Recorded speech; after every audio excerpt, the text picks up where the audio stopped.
এবার বাড়ি যাই। ক্যান্ডি কোথাও যাবে না।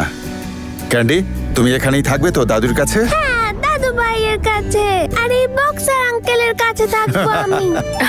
বাবা, আমি কালোকে আবার নিয়ে আসবো। ওর মাও তো ওর জন্য ওয়েট করছে না। ঠিক আছে মা, নিয়ে যা। না, আমি যাব না, আমি এখানেই থাকতে চাই। আচ্ছা ঠিক আছে, এখানে থেকে যাস, কিন্তু আজ নয়, কাল।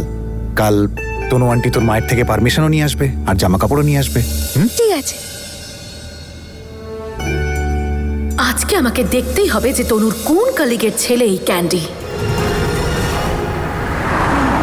তনু আন্টি, তোমার বাড়ির সবাই কত ভালো, আমার খুব মজা লাগে।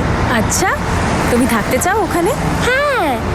খুব তাড়াতাড়ি থাকবো আমরা সবাই একসাথে। তুমি, আমি, দাদু ভাই, ঠাম্মি, তোমার মা।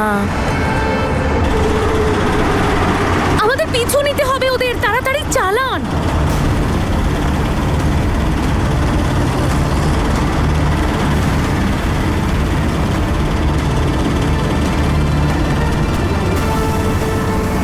তাড়াতাড়ি চালান না, পিছু নিচ্ছে তো ওই গাড়িটা, তাড়াতাড়ি চালান।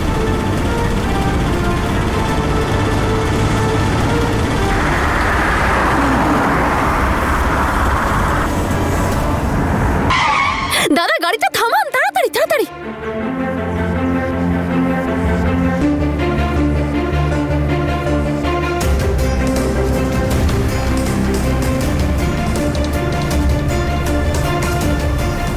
দীপ্তি, প্লিজ আমার একটা কাজ করবি? ক্যান্ডিকে বুজোর কাছে নিয়ে যাবি? দেখবি ও সামনের রাস্তাতেই তোর জন্য ওয়েট করছে। ওকে, আচ্ছা সবকিছু ঠিকঠাক আছে তো বাড়িতে? Yes, all well. ক্যান্ডি বাবা, তোমাকে দীপ্তি আন্টি বুজো আঙ্কেলের কাছে ছেড়ে আসবে, ঠিক আছে? টাটা তনু আন্টি।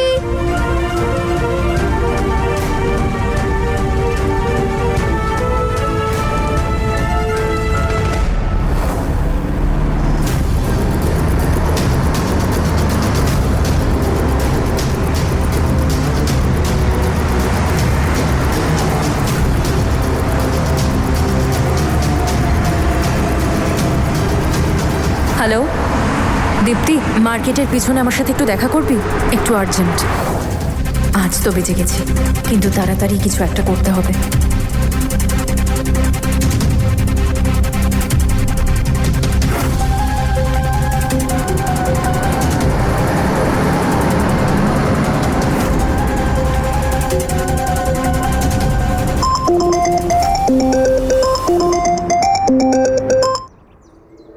তুমি ফোন করেছিলে তখন আমি ড্রাইভ করছিলাম, ভাবলাম দেখা করে যাই। খুব ভালো করেছিস মা। জেঠু, কেমন আছিস মা? আমি ভালো আছি, তুমি কেমন আছো? ভালো আছি। মা ঠাম্মিকে দেখছি না, কোথায় গেছে? ওনারা দাদার সাথে বাইরে গেছে, চলে আসবে।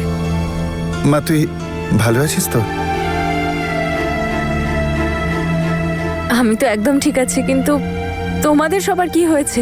এইভাবে কেন দেখছো? আর এইসব কি? হ্যাঁ, কিছু ভুলছো না তো তোমরা? মানে মেয়ে বাড়িতে এসছে, আগে তো আমাকে কত কি জিজ্ঞেস করতে, আর এখন আদর আপ্যায়ন, চা, পকোড়া কিছুই না। কি খাবি তুই বল? শুধু তোমার হাতে বানানো আদা চা। চা কেন? আমি তোর জন্য তেলে ভাজাও নিয়ে আসছি, এক্ষুনি আসছি। আচ্ছা শোনো না একটু। হ্যাঁ দাঁড়াও, যাচ্ছি। এই আয় আমার সাথে। বাবা,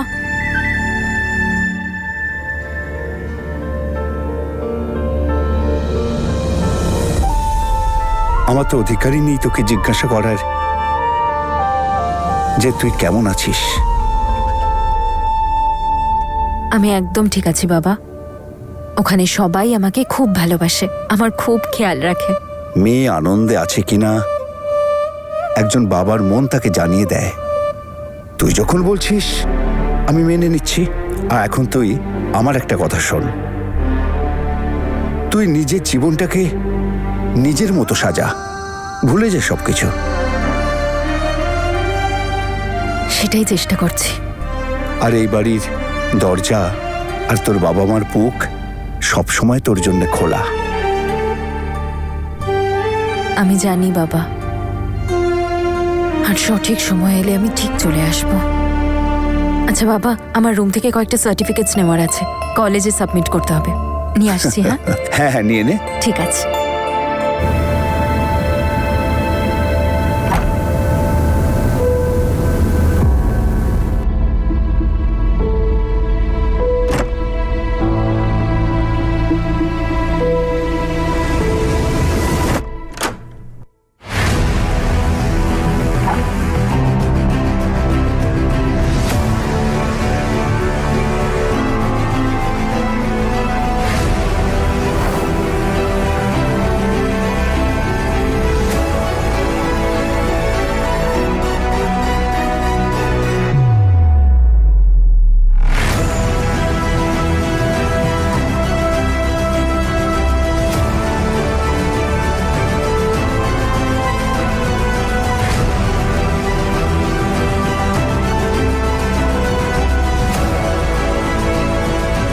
তোমার পাসপোর্ট এরকম পুড়ে গেল কি করে?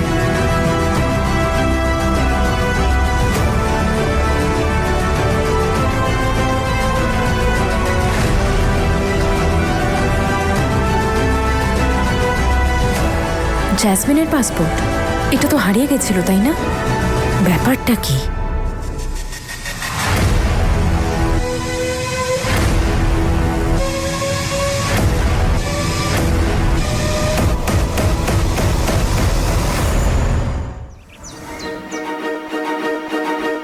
বাবা, তোমার পাসপোর্টটা পুড়ে গেল কি করে?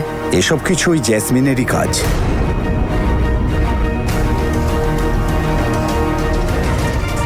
এই সব কিছু তুই ভিকির সাথে বিয়ে ভাঙার জন্য করেছিলি তো? হ্যাঁ, করতে চাইনি আমি ভিকিকে বিয়ে, কারণ ওকে আমার একটুও পছন্দ ছিল না।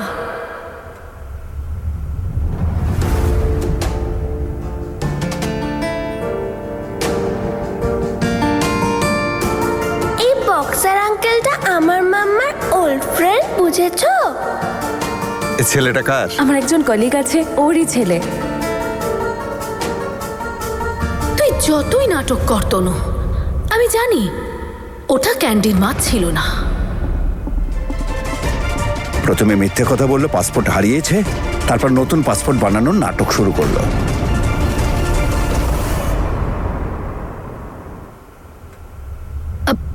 ছাড়ো না বীর, আমি তো কোনো কাজের নই, বলো কেন এসেছো আমার কাছে? যাও। নিজের জ্যাসমিনকে সরি বলতে এসেছি। জ্যাসমিন প্লিজ, হ্যাঁ সরি বলছি তো, ক্ষমা করে দাও না। বীর, তোমার কি আদৌ মনে আছে তুমি আমায় কাল কি কি বলেছিলে? আমার সব মনে আছে, কিন্তু তুমি ভুলে যাও। বীর ছাড়ো তো, আমি সব জানি, সব বুঝতে পারি, আমি সব দেখতে পাই। কিভাবে তুমি তোমার বাড়ির লোকের সঙ্গে আনন্দ করো, ভালো থাকো। আর ক্যান্ডি, তুমি তো ক্যান্ডির সঙ্গেও খুব আনন্দ করো বীর। আমার কাছে আসলেই জানি না তোমার কি হয়ে যায়। আর তনু, আমার তো মনে হয় এখনো তুমি তোমার বেস্ট ফ্রেন্ডকে ভুলতেই পারোনি। খুব মিস করো তাই না তুমি ওকে? আরে জ্যাসমিন, কি চলছে তোমার মাথায়? হ্যাঁ, আর এই তনু মাঝখানে কোথা থেকে এলো? আর কি এনজয় করছিলাম আমি? বীর, এত বোকা সাজার কোনো প্রয়োজন নেই। আমি নিজে দেখেছি কিভাবে তুমি তনু আর ক্যান্ডির সঙ্গে খেলছিলে, নাচ গান করছিলে টুপি পরে। জ্যাসমিন, তুমিও না একটা বাচ্চার থেকে জেলাস হচ্ছ। আরে না জ্যাসমিন, ক্যান্ডি এতটা মিষ্টি না, একদম তোমার মতো এরকম কিউট। বীর, আমি জেলাস ফিল করছি না, আমার সন্দেহ হচ্ছে। সন্দেহ? কিছু তো একটা গন্ডগোল আছে এই ক্যান্ডির। যখন তোমার ফ্যামিলি ফটোগ্রাফটাও দেখলো না, সেটা দেখিয়ে আমাকে বলছিল যে এরকম ফটো সেম টু সেম আমাদের বাড়িতেও আছে। আর তোমার ছবিটা আমাকে দেখিয়ে বলছিল যে এই আঙ্কেলটা তো আমার মায়ের খুব ভালো বন্ধু। তুমি জানো না কি তনুর এই কলিগকে?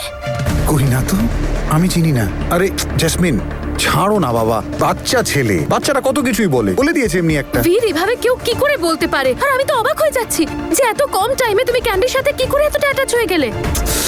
আরে আমার বাচ্চা, এখানে বসো। অ্যাটাচমেন্ট তো আমার শুধু তোমার সাথে। যদি জ্যাসমিনের পুরনো পাসপোর্টটা এখানে থাকে, তাহলে বীরকে ভিসা বানাতে আবার নতুন পাসপোর্ট কোথা থেকে দিল? আমি কিছু বুঝতে পারছি না। আর ও নিজের পাসপোর্টটা কেন পোড়ায়নি? তোমার পাসপোর্ট কেন পোড়ালো? এর কি কারণ হতে পারে? কোনো কারণই নেই মা, এটা শুধু ওর ঈর্ষা।